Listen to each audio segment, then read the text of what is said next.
আমি আজকে বানিয়ে নিলাম বিফ রাইস বল ঘরে থাকা অল্প কিছু উপকরণ দিয়ে। খুবই সুস্বাদু খাবার এটা। অনেক বাচ্চারা আছে যে ভাত খেতে চায় না, আপনি ওদের জন্য বানিয়ে নিতে পারেন। আর এই বিফ রাইস বল বানাতে কি কি উপকরণ লাগছে চলুন দেখি।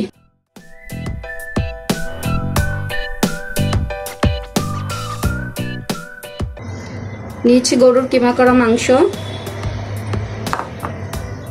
ভাতের চাল হাফ কাপ পরিমাণ,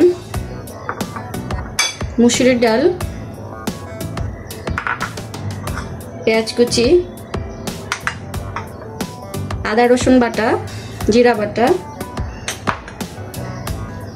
কাঁচামরিচ ধনে পাতা, গরম মশলা পাউডার, আছে কিছু সবজি টমেটো, গাজর, আলু, হলুদ মরিচের গুঁড়া হাফ চা চামচ করে,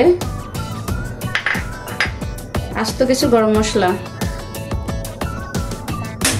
আমি চুলায় একটি পাতিল বসিয়ে দিয়েছি অল্প কিছু পানি।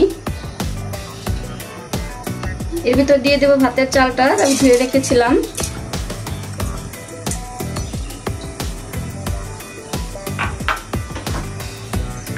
দিয়ে দেব মুসুরির ডাল, এটা আমি কিছুক্ষণ সেদ্ধ করে নেব।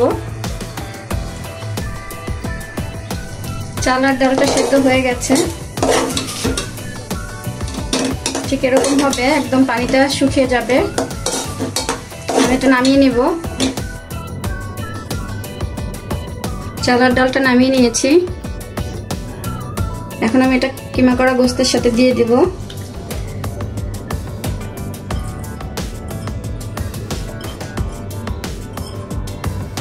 একটু ঠান্ডা করে নিতে হবে।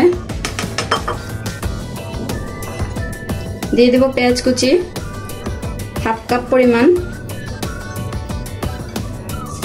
দিয়ে দেব লবণ পরিমাণ মতো, সেই সাথে দিয়ে দেব কিছুটা গরম মশলা পাউডার হাফ চা চামচ। এখন এটাকে ভালো করে মাখিয়ে নিতে হবে।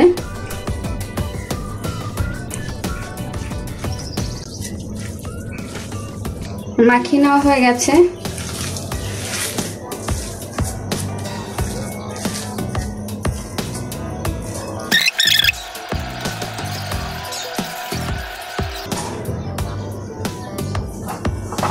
সবগুলো কিভাবে বল করে নেব।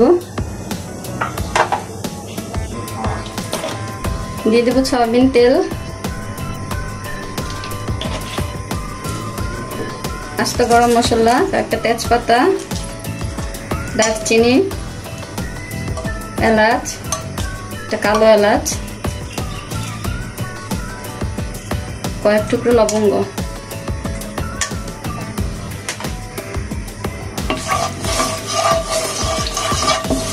এটা কিছুক্ষণ ভাজবো। দিয়ে দেব পেঁয়াজ কুচি,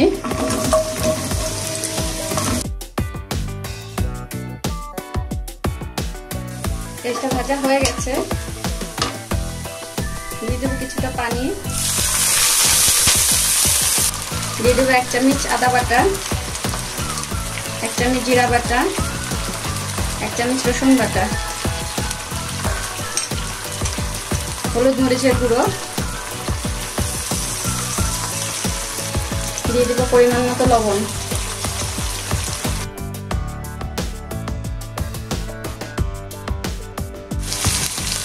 মশলাটা কষানো হয়ে গেছে। দিয়ে দেব পানি,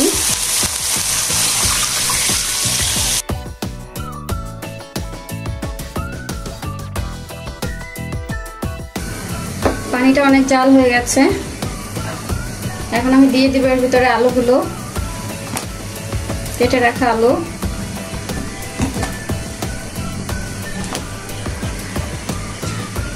দিয়ে দেব গাজর,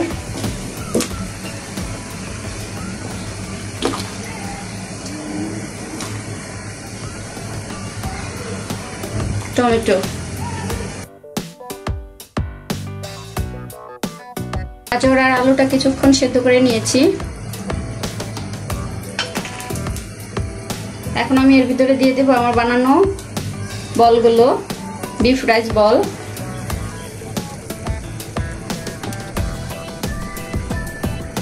20 মিনিটের মতো রান্না করে নেব। দিয়ে দেবো আস্ত কিছু কাঁচামরিচ, কিছু ধনিয়া পাতা।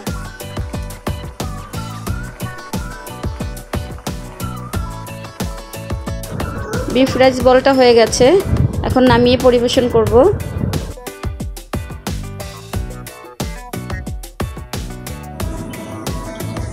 তৈরি হয়ে গেল আমার মজাদার বিফ রাইস বল। দেখতে পাচ্ছেন কতটা সুন্দর হয়েছে।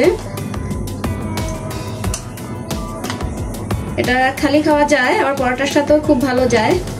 চাইলে একবার বানিয়ে নিতে পারেন খুব সহজেই বিফ রাইস বল।